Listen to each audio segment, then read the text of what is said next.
Morning વિદ્યાર્થી મિત્રો. છઠ્ઠા ચેપ્ટરની અંદર આપણે અદિશ ગુણાકાર શીખી લીધો, એના ગુણધર્મો શીખી લીધા. એના પછી કાર્ય આપણે શીખવાની શરૂઆત કરી.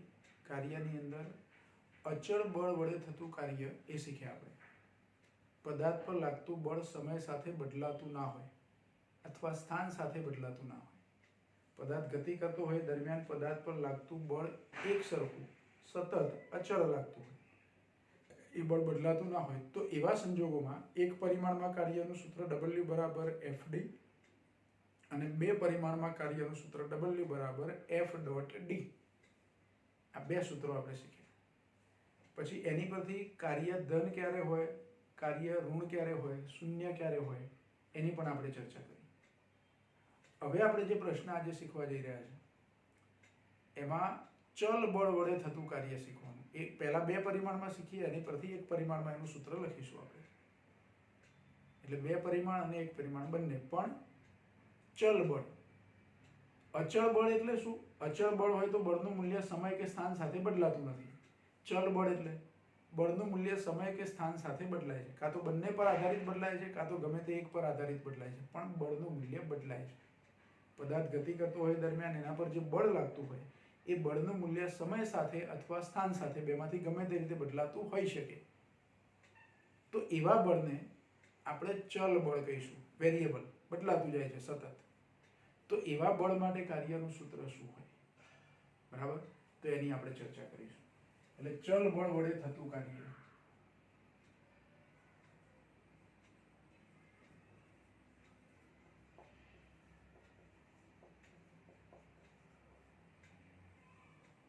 પહેલા આપણે બે પરિમાણમાં લઈશું.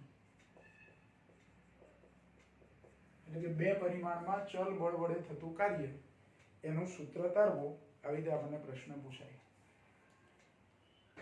તો વ્યવહારમાં જે બળો લાગતા હોય મોટે ભાગે ચલ બળો હોય. વ્યવહારમાં પદાર્થો ગતિ કરતા હોય ને એની પર લાગતા બળોની તમે ચર્ચા કરો તો મોટે ભાગે ચલ બળ હોય.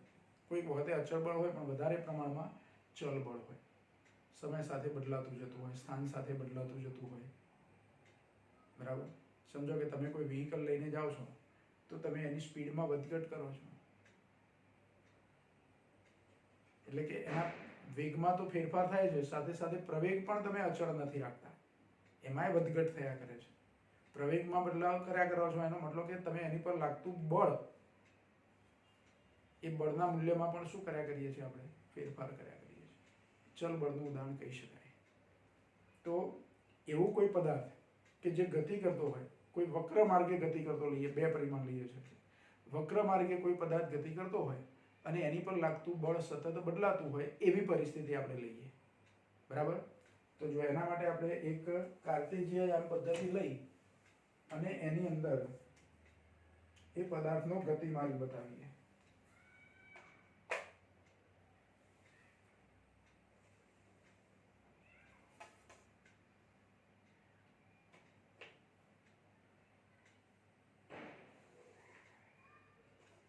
ધારો કે આ બે અક્ષો છે, x અને y. આ કાર્ટેશિયન પદ્ધતિ લીધી આપણે. એની અંદર કોઈ પદાર્થ એક બિંદુએથી ગતિની શરૂઆત કરે છે અને બીજા કોઈ બિંદુ સુધી જાય છે. ધારો કે અહીંથી ગતિની શરૂઆત થાય છે A બિંદુએથી અને B બિંદુ સુધી એ પદાર્થ પહોંચ્યો વક્ર માર્ગે ગતિ કરતો કરતો. અને એ પદાર્થ ગતિ કરે છે દરમિયાન એની પર સતત બળ લાગે છે. પણ એ બળ કેવું લઈએ આપણે? ચલ બળ લઈએ. અને એવા ચલ બળથી થતું કુલ કાર્ય મારે ગણવું હોય, પદાર્થ A થી B સુધી જાય, તો આ ગતિમાર્ગ એના મારે સૂક્ષ્મ ભાગ પાડી દેવા પડે. નાના નાના ભાગ પાડવાના. એક થોડાક નાના ભાગ માટે હું કાર્ય ગણી કાઢું, બીજા એક નાના ભાગ માટે કાર્ય ગણી કાઢું, ત્રીજા એક નાના ભાગ માટે કાર્ય ગણી કાઢું, અને બધા ભાગો માટે ગણેલા કાર્યો છે એનો સરવાળો કરી દો, એટલે કુલ કાર્ય મળે. આપણને એવું થાય કે તો પછી સળંગ A થી B સુધીનું કાર્ય કુલ ગણી કાઢો ને નાના નાના ટુકડા શું કરવા કાઢો? તો નાના નાના ટુકડા એટલા માટે કરીએ છીએ કે દરેક નાના નાના ભાગમાં બળ જુદું જુદું છે. દરેક નાના નાના ભાગમાં બળ કેવું છે? જુદું જુદું છે. જો બળ અચળ હોત તો એ થી બી સુધીની મારે સીધી લાઈન એટલે સ્થાનાંતર સદિશ દોરી દેવાનો. અચળ બળ એનો મતલબ કે એનું મૂલ્ય પણ નથી બદલાતું, દિશા પણ નથી બદલાતી. એટલે બળની કોઈ એક દિશા હશે, મૂલ્ય કે દિશા નથી બદલાતું, એટલે મૂલ્ય પણ ચોક્કસ હશે, દિશા પણ ચોક્કસ હશે. તો W બરાબર F ડોટ ડી કરી દો એટલે મને જવાબ મળી જાય. પણ અહીંયા બળ કેવું છે? સતત બદલાય છે. એનું મૂલ્ય અથવા દિશા અથવા બંને કશું ખબર નથી આપણને કે માત્ર મૂલ્ય બદલાય છે, માત્ર દિશા બદલાય છે, બંને બદલાય છે, એવી કોઈ ખબર નથી. તો એ થી બી સુધીનો જે માર્ગ છે એના શું કરવા પડે? નાના નાના ભાગ પાડવા પડે. કેટલા નાના ભાગ પાડવાના? તો એક નાનો ભાગ મારે એવો પાડવાનો કે એ નાના ભાગ પૂરતું બળ અચળ હોય. પછી બીજા ભાગમાં જઈએ એટલે ત્યાં બળ બદલાઈ જાય. એટલે સ્થાન સાથે અહીંયા બળ શું થાય છે? બદલાય છે. એવું આપણે લઈએ. જો આના નાના નાના ભાગ પાડીએ, આવા સૂક્ષ્મ ભાગો, તો દરેક ભાગ માટે મારે કાર્ય ગણવાનું. આવી રીતે નાના નાના ભાગ પાડવાના.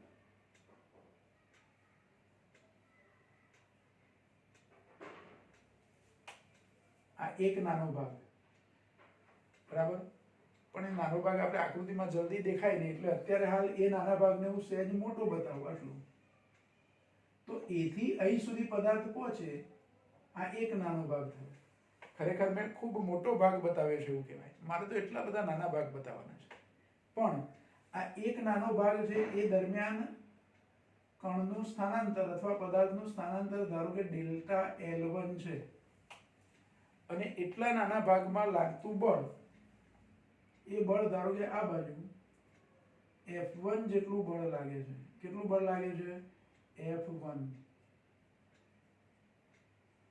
પદાર્થ અહીંથી આટલે પહોંચે ત્યાં સુધી આ બળ એક કોઈ ચોક્કસ દિશામાં છે ને એનું મૂલ્ય છે, એટલે અચળ છે.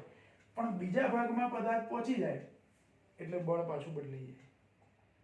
બીજા ડેલ્ટા L જેટલો ભાગ એટલે કે ડેલ્ટા L2 પર પહોંચે ત્યારે બળ બદલાઈ ગયું. તો અહીંયા આ સ્થાનાંતર આ દિશામાં છે ડેલ્ટા L1, આટલા ભાગમાં અચળ બળ F1 છે, એ બે વચ્ચેનો ખૂણો ધારો કે θ1 છે. સ્થાનાંતર ડેલ્ટા L1 અને બળ F1 એ બે વચ્ચેનો ખૂણો ધારો કે ડેલ્ટા L1 છે. તો આટલા નાના ભાગમાં થયેલું કાર્ય કેટલું? તો જો બળ અચળ ગણ્યું, મેં નાના ભાગમાં અચળ ગણ્યું, સમગ્ર A થી B સુધી અચળ નથી, ખાલી ડેલ્ટા L1 જેટલા નાના ભાગમાં એ બળ અચળ છે. તો F1 ડોટ ડેલ્ટા L1 એ પહેલા નાના સૂક્ષ્મ ભાગ માટે કાર્ય થયું. પછી બીજો એક સૂક્ષ્મ ભાગ, અહીંયા આમ તો સળંગ હોય પણ અહીંયા થોડુંક દૂર બતાવું. આ એક વળી બીજો કોઈ નાનો ભાગ છે. તો અહીંયા સ્થાનાંતર ધારો કે ડેલ્ટા L2. એકચ્યુઅલી મારે અહીંયા ડેલ્ટા L2 બતાવવાના છે, પણ આ લખવામાં પેલું ભેગું ના થઈ જાય એટલે એવું લખું છું. અને એ વખતે બળ, એની દિશા કંઈક જુદી છે, આ બાજુ બળ લાગે છે.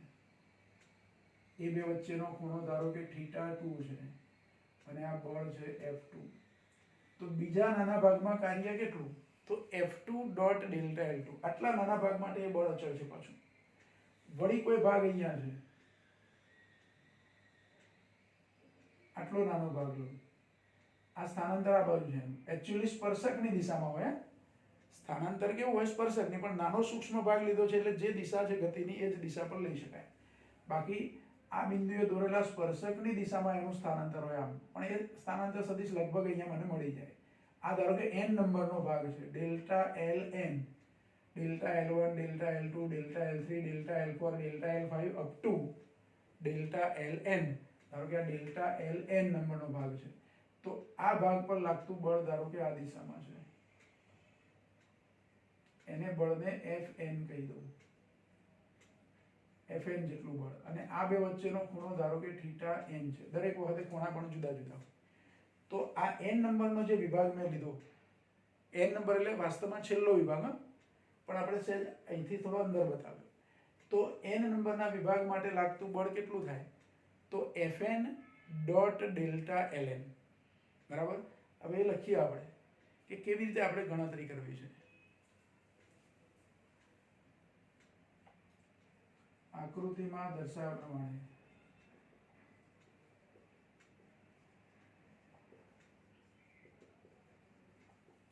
એક પદાર્થ A થી B સુધીના વક્ર માર્ગ પર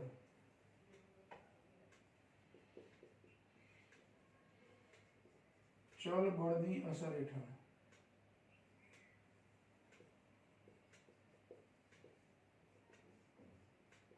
ગતિ કરે છે.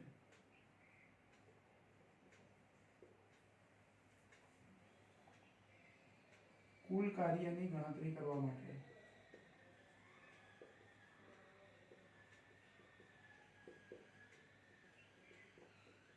ગતિમાર્ગના નાના સૂક્ષ્મ ભાગો અથવા ગતિમાર્ગના નાના ભાગ delta L1 delta L2 up to delta Ln લેવામાં આવે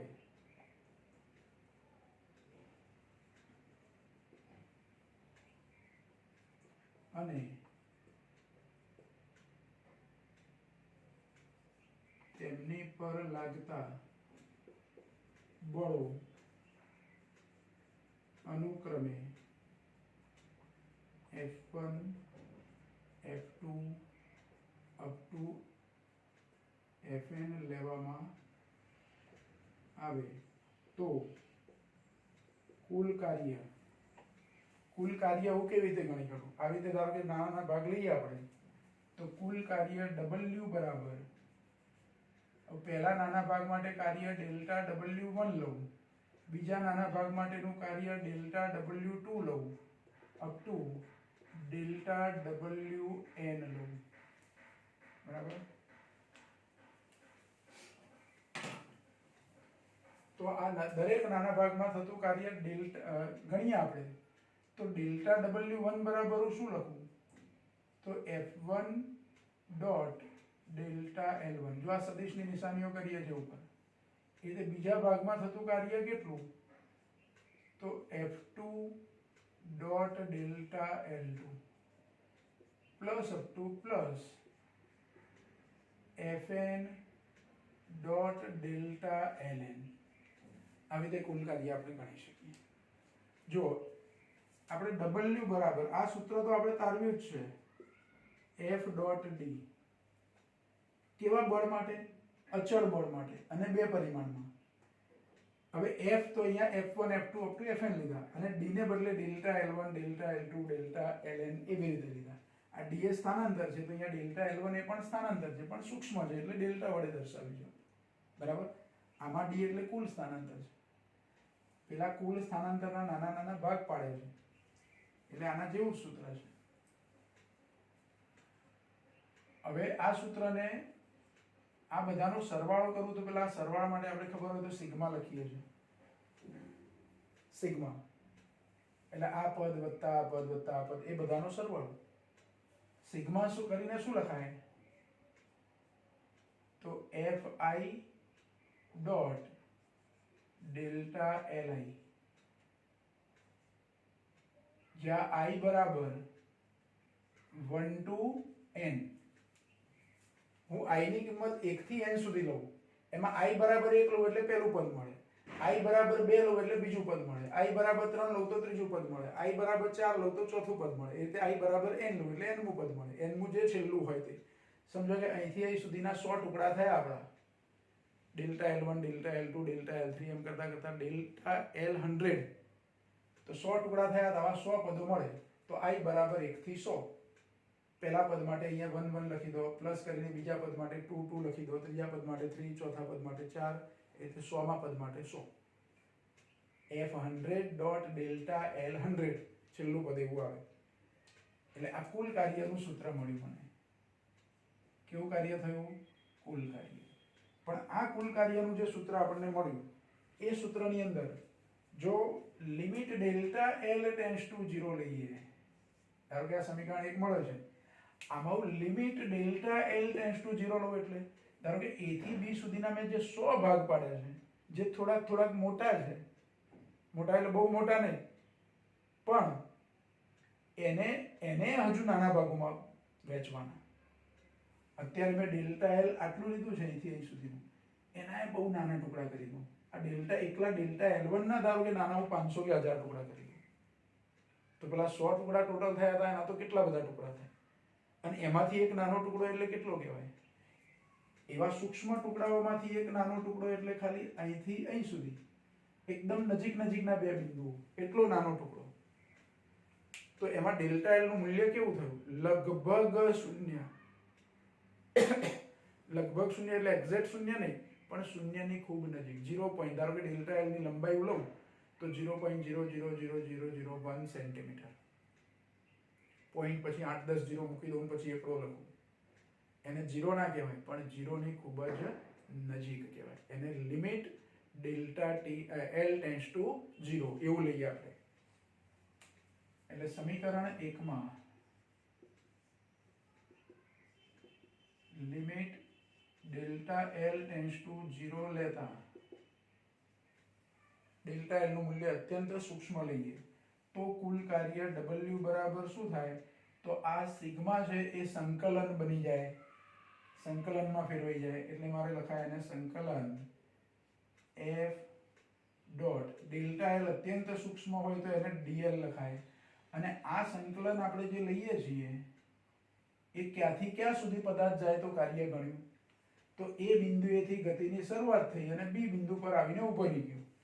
એ થી બી સુધી પદાર્થે ગતિ કરી, એક સ્થળથી બીજા સ્થળ સુધી, બરાબર. તો એ થી બી સુધી ગતિ કરી એટલે અહીંયા લિમિટમાં a to b આવું લખાય.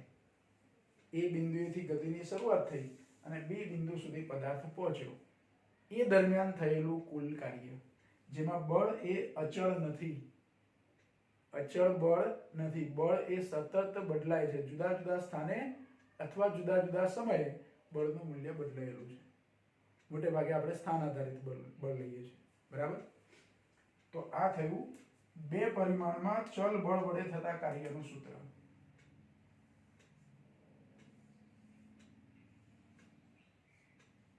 આ સમીકરણ 2 ને શું કહીશું આપણે?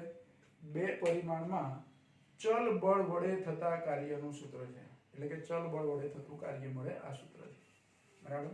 તો અહીંયા નીચે લખીએ આપણે કે સમીકરણ 2 એ બે પરિમાણમાં ચલ બળ વડે થતા કાર્યનું સૂત્ર છે. એટલે કે ચલ બળ વડે થતું કાર્ય મારે ગણવું હોય તો આ સૂત્ર વાપરવાનું. W બરાબર સંકલન a to b f dot dl. હવે જો પદાર્થ બે પરિમાણમાં ગતિ કરે એને બદલે હું એક પરિમાણમાં ગતિ લઉં તો પદાર્થ ધારો કે એક પરિમાણમાં x અક્ષ ઉપર જ ગતિ થાય છે એની અને બળ પણ એ જ દિશામાં લાગે છે. બળ બદલાતું ખરું, બળ જે બદલાય છે પણ એની મૂલ્ય બદલાય છે, દિશા બદલાતી નથી. એવી સ્થિતિ હોય તો અને અહીંયા જો આ સૂત્ર f ડોટ dl લખ્યું એટલે ડોટ ગુણાકાર એટલે a ડોટ b હોય તો ab cos θ લખતા હતા. તો આ સમીકરણ 2 ને આ રીતે પણ આપણે લખી શકીએ. પછી એક પરિમાણ લઈએ આપણે. સમીકરણ 2 ને નીચે મુજબ પણ લખી શકાય. જો સૂત્ર એનું એ જ, ખાલી બીજી આવી રીતે લખી શકીએ આપણે. સંકલન a to b f dl cos θ. આમાં ને આમાં કોઈ ફરક નથી, પણ પેલું a ડોટ b હોય તો આપણે કેવું ab cos θ લખતા હતા. એવી રીતે f ડોટ dl છે તો f dl cos θ. આ બે પરિમાણમાં જ કાર્યનું સૂત્ર છે. કેટલા પરિમાણમાં કાર્યનું સૂત્ર છે? બે પરિમાણમાં છે. નંબર 3 આપીએ. હવે જો પદાર્થ એની ગતિ એક પરિમાણમાં થતી હોય અને બળ એ પણ સ્થાનાંતરની દિશામાં જ લાગતું હોય, પદાર્થ ધન x દિશામાં ગતિ કરે છે તો બળ પણ ધન x દિશામાં લાગે છે, પણ એ બળ અચળ નથી, ભલે એક જ દિશામાં બંને છે. તો કાર્યનું સૂત્ર કેવું લખાય? એક પરિમાણમાં ગતિ થઈ જાય તો θ બરાબર એક જ પરિમાણ એટલે બળ અને સ્થાનાંતરની દિશા એક જ છે એટલે θ બરાબર 0 એટલે અહીંયા θ બરાબર 0 લઈ લેવાય. સ્થાનાંતર x અક્ષ ઉપર થાય છે એટલે dl ને બદલે dx લઈ શકીએ આપણે. જેમ dl સૂક્ષ્મ લંબાઈ લીધી એમ dx સૂક્ષ્મ લંબાઈ લેવાય જો x અક્ષ ઉપર ગતિ થતી હોય તો.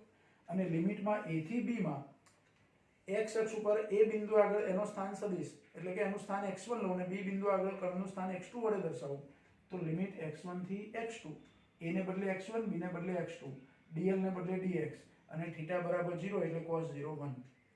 તો એક પરિમાણમાં થતી ગતિ માટેનું કાર્ય થઈ જાય ચલ બળ માટે.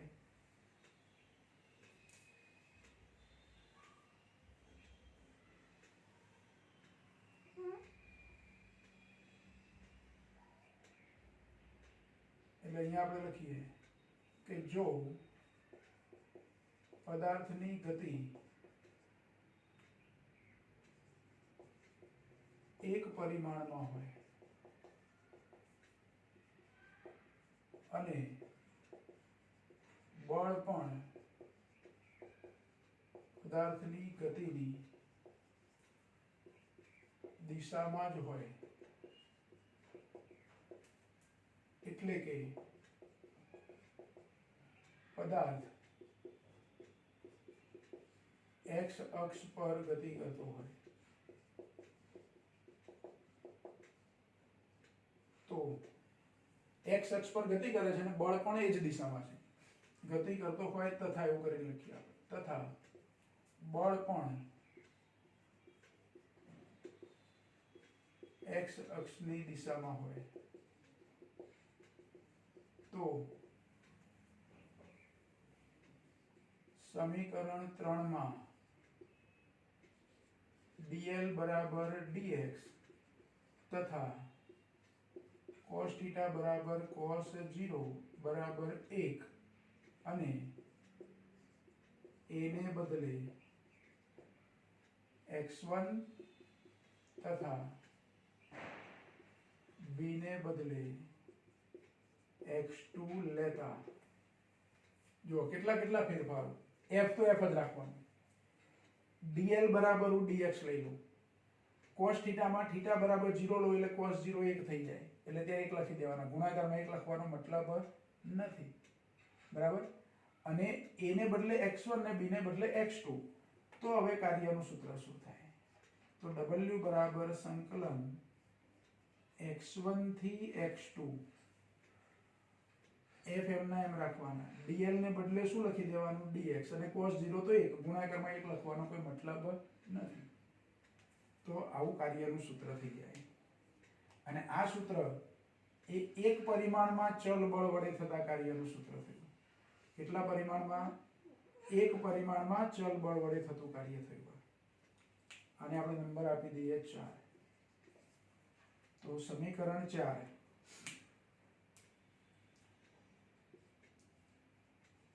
સમીકરણ 4 એ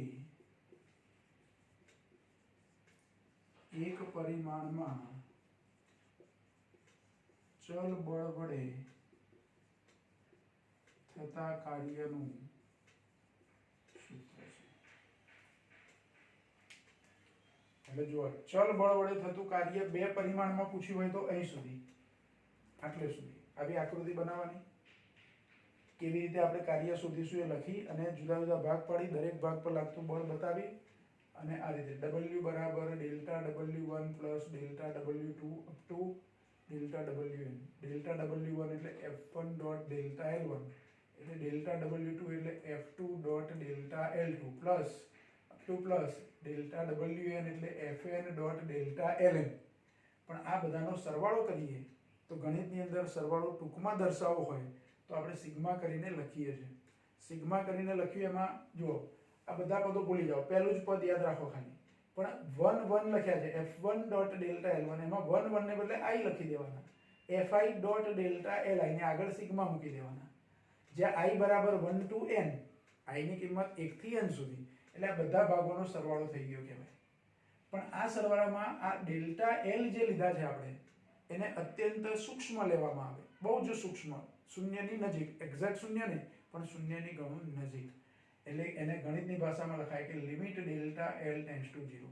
તો આ સમીકરણ 1 માં હું limit delta l tends to 0 લઉં તો આ સિગ્મા છે સરવાળો એ સંકલનમાં રૂપાંતર પામે. જો સિગ્મા એ પણ સરવાળો બતાવે છે, સંકલન એ પણ સરવાળો બતાવે છે, પણ આ અત્યંત સૂક્ષ્મ પદોનો સરવાળો બતાવે એટલે સતત સરવાળો કહેવાય આને. આ સંકલન એ સતત સરવાળો કહેવાય, આ અસતત સરવાળો કહેવાય, મોટા મૂલ્યોનો અને ટુકડે ટુકડે. એટલે ફરક એટલો છે, બાકી બંને સરવાળો બતાવવા માટે છે. એટલે કુલ કાર્ય મળી ગયું આપણને. કુલ કાર્ય w બરાબર સંકલન a to b એફ સદિશ F dot DL, delta L ને બદલે હવે સૂક્ષ્મ લઈએ, limit delta L tends to 0 લઈએ એટલે ડેલ્ટા એલ ને બદલે ડીએલ લખાય. બરાબર? તો આ સમીકરણ 2 થઈ ગયું. આ ચલ બળ માટેનું કાર્ય છે 2 પરિમાણમાં. આ સૂત્ર મારે બીજી રીતે લખવું હોય, ડોટ નિશાની ના કરવી હોય તો એફ ડીએલ કોસ થીટા અદિશ ગુણાકારમાં આપણે લખતા હતા a ડોટ b બરાબર ab કોસ થીટા એના જેવું.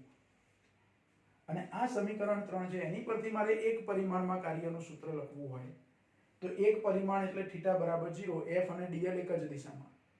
પદાર્થનું સ્થાનાંતર જે દિશામાં થતું હોય તે જ દિશામાં બળ લાગે, પણ બળનું મૂલ્ય સમય સાથે બદલાતું હોય અથવા સ્થાન સાથે બદલાતું હોય.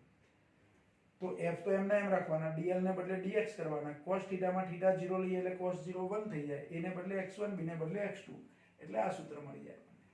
આ એક પરિમાણમાં ચલ બળ વડે થતું કાર્ય થયું. કેટલા પરિમાણમાં?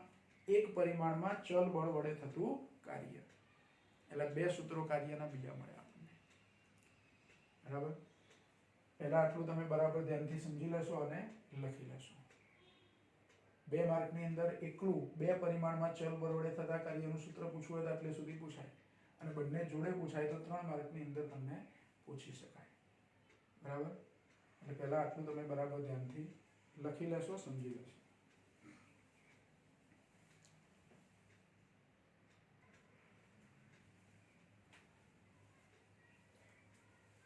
હવે જો ચલ બળ વડે થતા કાર્યમાં બંને સૂત્રો આપણે મેળવ્યા, એક પરિમાણ અને 2 પરિમાણ. હવે ચલ બળ હોય કે અચલ બળ હોય, આલેખ પરથી f વિરુદ્ધ x, બળ વિરુદ્ધ સ્થાનાંતર, એના આલેખ પરથી તમે કાર્ય કેવી રીતે ગણી શકો?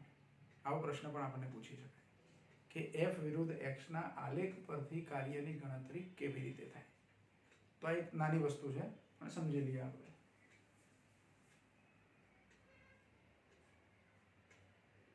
f વિરુદ્ધ x ના આલેખ પરથી કાર્યની ગણતરી.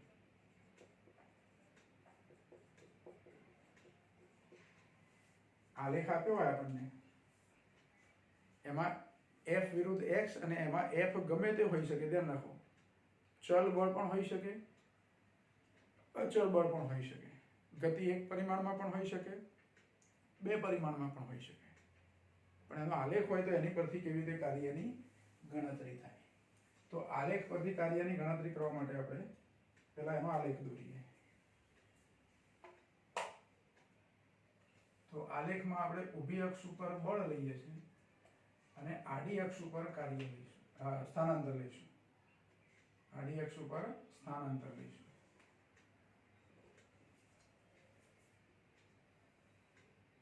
ઊભી અક્ષ ઉપર બળ લઈએ છીએ, આડી અક્ષ ઉપર સ્થાનાંતર લઈએ છીએ x. બરાબર? હવે જો અચળ બળ હોય, બળ અચળ હોય તો સમયની અક્ષ, આ x ની જે અક્ષ છે એને સમાંતર લાઈન હોય, આમ સમાંતર લાઈન હોય. બળની લાઈન આપણને આલેખ જે મળે આપણને આમ સમાંતર મળે. આ આડી અક્ષ છે અને સમાંતર જો આલેખ મળે આપણને તો એ બળ અચળ હોય, અને આલેખ આડી અક્ષને સમાંતર ના હોય તો એ બળ છે ચલ બળ હોય. આપણે ચલ બળ લઈએ. ધારો કે ચલ બળ એવી રીતે લાગે છે કે સ્થાન સાથે એનું મૂલ્ય બદલાય છે, એટલે એ આવો આલેખ મળે. ધારો કે આવો આલેખ છે કોઈ એક ગતિ માટે. આલેખનો આકાર ગમે તે હોઈ શકે, ધ્યાન રાખો. આવી લાઈન પણ હોઈ શકે, આવી લાઈન પણ હોઈ શકે, આ લાઈન પણ હોઈ શકે, થોડીક આમ સુરેખ આવી લાઈન પણ હોઈ શકે, ગમે તે લાઈન હોઈ શકે. પણ બળ છે એ આપણે અહીંયા એવું લઈએ છીએ કે સમય સાથે બદલાય છે. સમય સાથે બદલાતા બળમાં પણ એ લાઈન આવી ત્રાસી સુરેખ હોઈ શકે, આવી રીતે સુરેખ હોઈ શકે, વક્ર લાઈન હોઈ શકે, આમ આ રીતનો વક્ર પણ હોઈ શકે, ગમે તે આકાર હોઈ શકે. બરાબર? તો ગમે તે એક આકાર આપણે લઈએ. ધારો કે બળ એવી રીતે લાગે છે કે આ પ્રમાણે આલેખ એનો મળે છે. બરાબર? હવે આવો આલેખ મળે તો આ આલેખ પરથી મારે કાર્યની ગણતરી કરવી છે. ધારો કે આ અહીંયા એક બિંદુ A લઈ લઉં અને અહીંયા એક બિંદુ B લઈ લઉં. આવો આલેખ આપણને મળ્યો છે. પછી એ આલેખ આમ પણ હોઈ શકે, ગમે તેમ હોઈ શકે. હા, પણ આપણે ગમે તે એક આકાર લઈએ છીએ. હવે આલેખ પરથી મારે કાર્ય ગણવું હોય તો આલેખની નીચેના ભાગનું ક્ષેત્રફળ શોધવું પડે. અને આલેખની નીચેના ભાગનું ક્ષેત્રફળ શોધવું હોય મારે તો અહીંથી એક લાઈન x અક્ષ ઉપર પહેલા હું દોરી દઉં અને બીજી એક લાઈન અહીંયા દોરી દઉં. જો આ આલેખનો ભાગ નથી, આપણે આ જે લાઈન દોરીએ છે ડોટ લાઈન, એ આલેખનો આપણો મૂળ આલેખ તો a થી b સુધી આટલો છે, પણ મારે કાર્ય ગણવા માટે શું કરવું હતું, તો આલેખની નીચેના ભાગનું મારે ક્ષેત્રફળ શોધવું હતું. હવે અહીંયા પદાર્થનું સ્થાન, ધારો કે આ x1 છે અને આ x2 છે. અહીંયા બળ હોય F1 લઉં ને અહીંયા Fn લઉં અથવા F2 લઉં, વચ્ચે જે બળ આવતા હોય, બરાબર. પણ અહીંયા બળ આપણે કેવું લીધું છે, બદલાય છે, સ્થાન સાથે બળનું મૂલ્ય બદલાતું છે અને એ બળ વધતું જાય છે. પદાર્થની ગતિ દરમિયાન બળ વધતું જાય છે. પણ મુખ્ય પ્રશ્ન આપણો એવો છે કે આ આલેખની નીચે આટલો જે ભાગ છે, આ બધો ભાગ, આટલો ભાગ, એનું ક્ષેત્રફળ શોધી કાઢ્યું એટલે મને કાર્ય મળી જાય. એટલે f વિરુદ્ધ x ના આલેખ પરથી કાર્યની ગણતરી કરવા માટે આલેખની નીચેના ભાગનું ક્ષેત્રફળ શોધવું પડે, બરાબર. તો અહીંયા હું લખું નીચે કે f વિરુદ્ધ x ના આલેખ પરથી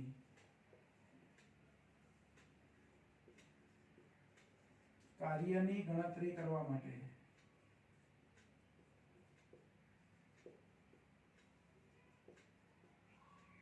આલેખની નીચેના ભાગનું ક્ષેત્રફળ શોધવું પડે. હવે ક્ષેત્રફળ કેવી રીતે શોધવાનું? જો આલેખ આમ સુરેખ હોત તો નીચેના ભાગનું ક્ષેત્રફળ એટલે ચોરસ કે લંબચોરસ આકાર બની જતો. આપણે આ જે અક્ષ છે, આડી અક્ષ, એને સમાંતર મેં આમ લાઈન લીધી હોત તો એ બિંદુ અહીંયા, બી બિંદુ આટલો સમાંતર ભાગ હોત તો, આ ભાગ સમાંતર હોત તો નીચેના ભાગનું ક્ષેત્રફળ સહેલાઈથી મળી જાય, લંબાઈ ગુણ્યા પહોળાઈ, અને સાચો જ જવાબ હોય. પણ આ લાઈન વક્ર છે, તો ક્ષેત્રફળ કેવી રીતે શોધવાનું? તો આવા ભાગનું ક્ષેત્રફળ શોધવા માટે મારે શું કરવાનું એ જુઓ. તો આ a થી x1 સુધીની જે લાઈન છે એને હું સળંગ દોરી દઉં પહેલા.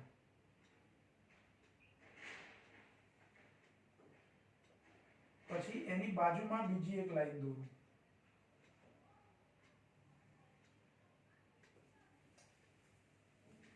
તો બાજુમાં જે લાઈન દોરી તે આ બીજી લાઈન અને આ પહેલી લાઈન, એ બે લાઈનોની લંબાઈ લગભગ કેવી છે? સરખી. ઉપર ડિફરન્સ છે બહુ નથી. એટલે આ લંબાઈ થઈ અને આ પટ્ટી નાની બની, એની પહોળાઈ, આડું માપે પહોળાઈ ને ઊભું માપે લંબાઈ, એટલે કેવો આકાર થયો? લંબચોરસ. કેવો આકાર થયો? લંબચોરસ. ભલે આ સૂક્ષ્મ ભાગ છે, સૂક્ષ્મ માપ છે આ પહોળાઈ, બે લાઈનો વચ્ચેનું અંતર જે છે એને ધારો કે હું ડેલ્ટા એક્સ કહી દઉં, ડેલ્ટા એક્સ કહી દઉં, અને ઊભું માપ છે એને એફ કહી દઉં. ધારો કે આ બળ જે છે તે આ ઊભી લાઈને બળ બતાવે છે અને આડી લાઈને અંતર બતાવે છે. તો આટલો નાનો ભાગ મને મળ્યો, એનું ક્ષેત્રફળ શોધી કાઢ્યું, એટલે કે લંબાઈ ગુણ્યા પહોળાઈ, પ્રમાણ માપ આપણે જે લીધું હોય અક્ષો પર, MKS કે CGS માં, તો એ પ્રમાણમાં પ્રમાણે લંબાઈ મળે તે, પહોળાઈ મળે તે, એનો ગુણાકાર કરી દઉં. એટલે આટલા નાના ભાગનું કાર્ય મને મળી ગયું, W1 મળી ગયા અથવા ડેલ્ટા W1 મળ્યા. પછી શું કરું? બાજુમાં બીજી એક લાઈન દોરું, એનું ક્ષેત્રફળ શોધી કાઢું. પછી ત્રીજી લાઈન દોરું, એનું ક્ષેત્રફળ શોધી કાઢું. જો 3 લંબચોરસ થયા. હવે આ આલેખની ઊંચાઈ વધતી જાય છે આ લાઈનની, એટલે અહીંયા 3 લંબચોરસ છે, એમાં આ લાઈન આટલા ભાગમાં લગભગ સમાંતર હતી આડી અક્ષને, પણ હવે તો હાઈટ વધતી જવાની. ભલે હાઈટ વધતી જાય, પણ આ લાઈન દોરું, પછી અહીંયા લાઈન દોરું, લાઈન દોરું, અને દરેક એવા નાના નાના જે લંબચોરસો મળે, લંબચોરસોની પહોળાઈ બધાની સરખી રાખું, પણ ઊંચાઈ થોડી થોડી વધતી જશે. ધારો કે અહીંયા એક લંબચોરસ મારે બનાવવાનો હોય, એટલે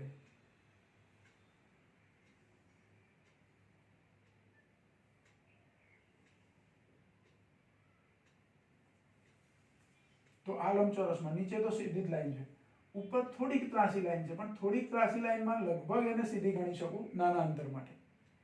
એટલે પાછો એક પરફેક્ટ લંબચોરસ મને મળી જાય.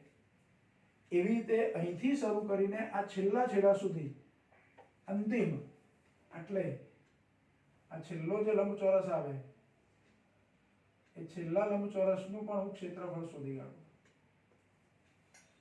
છેલ્લો લંબચોરસ આવે એનું ક્ષેત્રફળ.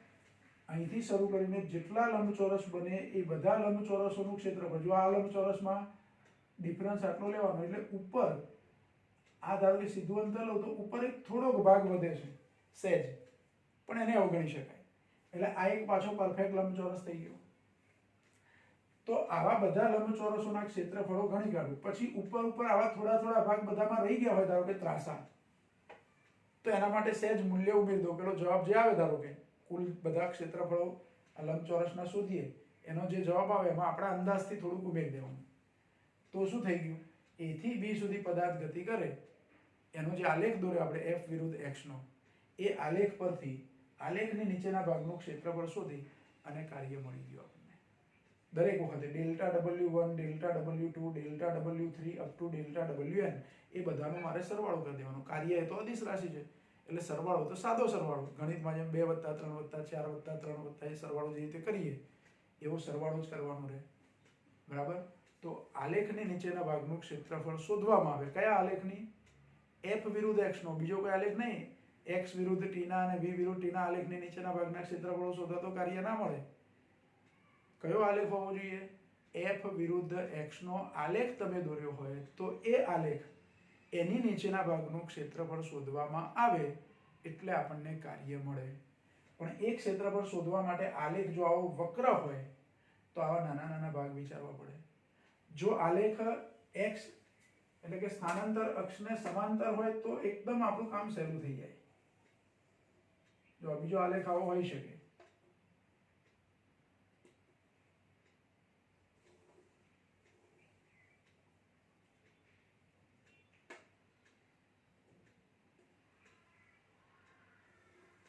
મને આવો આલેખ મળે છે. આ ધારો કે A, આ B,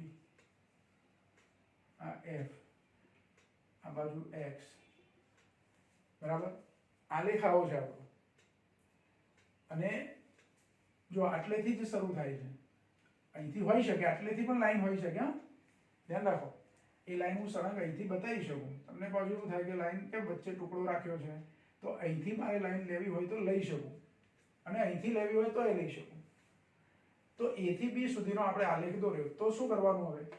આલેખની નીચેના ભાગનું ક્ષેત્રફળ શોધવા માટે અહીંથી એક સીધી લાઈન લંબ રેખાખંડ x અક્ષ ઉપર દોરી દેવાનું, સમયની સ્થાનાંતરની જે અક્ષ છે એની પર, અને અહીંયા લાઈન દોરી દેવાની. એટલે આ તો ધારો કે આ માપ જેટલું જ આ માપ ના હોય તો લંબચોરસ થયું, અને બધી બાજુઓ સરખી થાય તો ચોરસ. ધારો કે આ x1 છે, આ x2 છે, તો આ જે માપ હોય તે લેવાનું. ધારો કે આને લંબાઈ કહું, આને પહોળાઈ કહું, તો લંબાઈ શોધી કાઢો. આ માપ અહીંથી તમને મળી જાય કે આની સામે અહીંયા કયું સ્કેલ માપ તમે લીધું છે. અહીંયા ધારો કે જે હોય તે 0 હોય તો 0, અને અહીંયા ધારો કે 10 હોય, 10 ન્યૂટન છે, આ 0 ન્યૂટન છે, તો આ Ax1 એટલે કે આ L કેટલું થયું? 10 થયું. અહીં ધારો કે x1 બરાબર 5 છે અને x2 બરાબર 12 છે, તો 12 માંથી 5 બાદ કરો એટલે આ લંબાઈ 7 થાય, એટલે b બરાબર 7 થયું. તો 10 × 7 એટલે 70 જૂલ કાર્ય થયું. એમ કે માં આ ન્યૂટનમાં હોય ને આ મીટરમાં હોય તો 70 જૂલ જેટલું કાર્ય થયું, સીધો ગુણાકાર. તો એવી રીતે પણ કાર્ય શોધી શકાય, કારણ કે આ લાઈન આપણે સુરેખ દોરી. પછી એ જ રીતે સુરેખ લાઈન પણ ત્રાસી હોય, બળ બદલાતું હોય. આમાં અચળ બળ હતું, આ લાઈન સુરેખ મળી એનો મતલબ કે અચળ હતું. કઈ? સ્થાનાંતરની અક્ષને સુરેખ હતી એટલે બળ અચળ હતું. પણ કોઈ વખતે લાઈન આવી પણ હોઈ શકે, આવી ત્રાસી લાઈન હોય. એવી ત્રાસી લાઈન હોય તો એ બળ છે એ ચલ બળ છે, બદલાતું બળ છે, પણ રેખીય રીતે બદલાતું બળ છે. સુરેખ લાઈન મળી એમ. તો એનો મારે જો ક્ષેત્રફળ શોધવું હોય આલેખની નીચેના ભાગનું, તો અહીંથી એક સીધી લાઈન દોરી દો, અહીંથી એક સીધી લાઈન દોરી દો, પછી અહીંયા એક આડી લાઈન દોરી દો.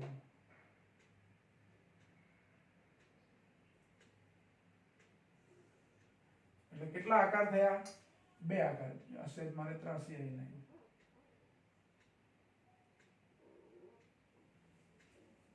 નામ આપી દઉં A, B, C, D, E. આમ તો x1 x2 એવું લખી શકું. તો જુઓ, એક કાટકોણ ત્રિકોણ બન્યો.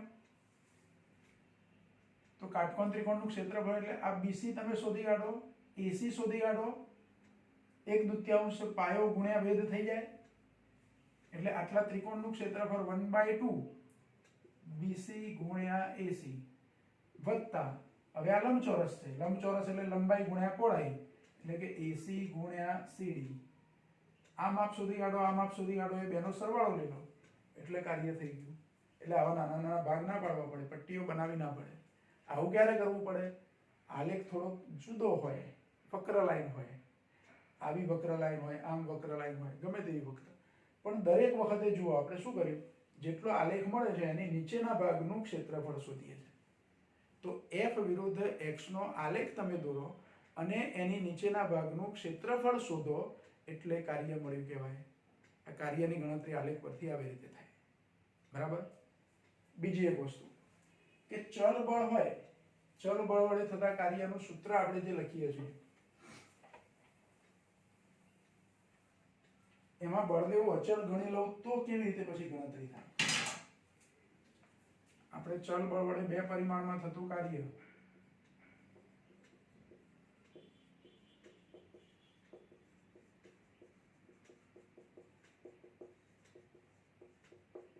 આનું સૂત્ર કયું લખ્યું હતું? તો W બરાબર સંકલન A to B F dot dl, આવું સૂત્ર લખ્યું આપણે. હવે ધારો કે કોઈ પદાર્થની ગતિ એવી રીતે થતી છે કે એની પર લાગતું બળ અચળ છે, પણ એની ગતિ 2 પરિમાણમાં છે. ગતિ 2 પરિમાણમાં હોય ને બળ અચળ હોય તો શું લઈ શકાય? તો જો એના માટે હું સહેજ આપણે આકૃતિ દોરીએ કે કણના 2 સ્થાનો જે લીધા હોય એના સ્થાન સદિશ લઈને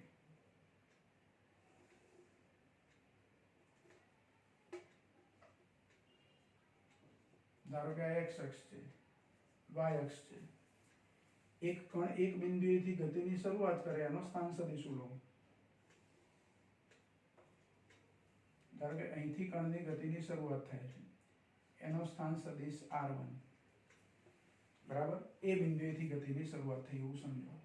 અને એ કણ ગતિ કરતો કરતો આવી રીતે અહીંયા B બિંદુ સુધી પહોંચ્યો, તો B બિંદુએ એનો સ્થાન સદિશ મારી લેવાનો.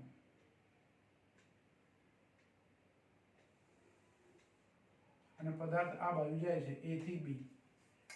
આ B બિંદુનો સ્થાન સદિશ ધારો કે r2 છે. તો આ આકૃતિમાં પદાર્થ ગતિ કરે છે આ માર્ગ પર, ગતિ માર્ગ છે એનો, પણ બળ છે એ અચળ છે. આને હું પરિણામ નંબર 1 કહી દઉં તો સમીકરણ 1 મુજબ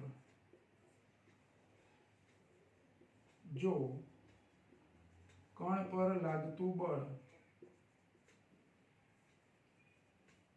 અચળ હોય તો આકૃતિમાં દર્શાવ્યા પ્રમાણે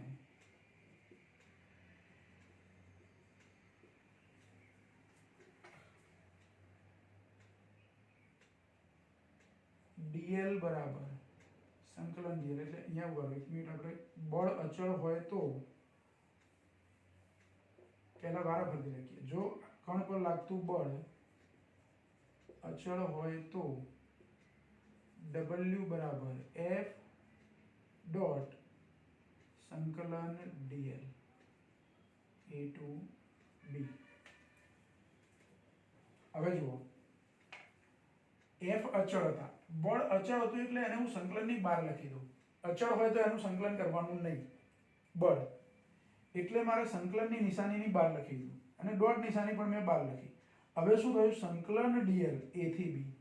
પણ સંકલન dl એટલે શું? તો A બિંદુ એનો સ્થાન સદિશ કેટલો છે? r1.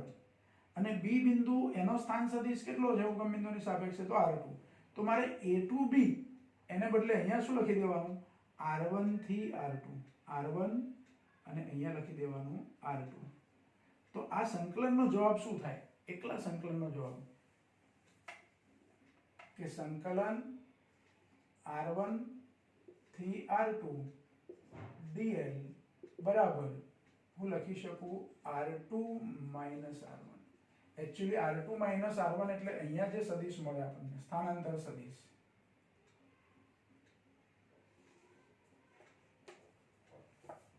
આ જે સ્થાનાંતર સદિશ મળ્યું એ એકચ્યુઅલી R2 માઇનસ R1 જે સંકલન dl નો જવાબ થયો. એટલે કાર્યનું સૂત્ર હવે શું થાય? તો W બરાબર F સદિશ તો છે જ, F dot R2 minus R1 અને R2 માઇનસ R1 એટલે આ સ્થાન સદિશ. હું આ સ્થાન સદિશનો ડોટ ગુણાકાર F જોડે કરી દઉં એટલે કાર્ય મળી. પણ આ ક્યારે? ગતિ ભલે બે પરિમાણમાં વક્ર માર્ગ ઉપર થતી હોય પણ બળ અચળ હોવું જોઈએ. બળ કેવું હોય? અચળ હોય તો બળને સંકલનની બહાર તમે લખી શકો. એટલે કાર્યનું સૂત્ર હું આવું લખી શકું. બરાબર? આ કાર્યનું સૂત્ર આપણને મળે. એટલે જો જુદી જુદી કેટલી રીતે આપણે કાર્યની ગણતરીઓ કરી શકીએ. મુખ્ય ચર્ચા આપણી કાર્યની થઈ. કાર્યની ગણતરી કરવા જેટલી શક્ય રીતો હતી બધાની આપણે ચર્ચા કરી લીધી. એક પરિમાણમાં કાર્ય, બે પરિમાણમાં કાર્ય, ચલ બળ વડે થતું કાર્ય, અચળ બળ વડે થતું કાર્ય, આલેખ પરથી કાર્ય. બરાબર? એટલે કાર્યને લગતી બધી ચર્ચા આપણી પૂરી થઈ. થિયરી. હવે આને આધારે જેટલા સૂત્રો આપણે શીખ્યા કાર્યના એ ફરી એક વાર રિમાઇન્ડ કરી અને એ સૂત્રોને આધારે કાર્યની ગણતરી કેવી રીતે થાય, દાખલા એના કેવી રીતે ગણાય, એ વસ્તુ આપણે શીખીશું. નેક્સ્ટ ટાઈમ શીખીશું. થોડાક દાખલા આપણે એવા કાર્યના ગણીશું. ચલ બળવાળા પણ ગણીશું, અચળ બળવાળા પણ ગણીશું. એક પરિમાણમાં ગણીશું, બે પરિમાણમાં ગણીશું. બરાબર? તો એવા થોડા દાખલા પછી આપણે ગણીશું. એ નેક્સ્ટ ટાઈમ ગણીશું. આજની ચર્ચા અહીંયા આપણે પૂરી કરીએ છીએ. બરાબર?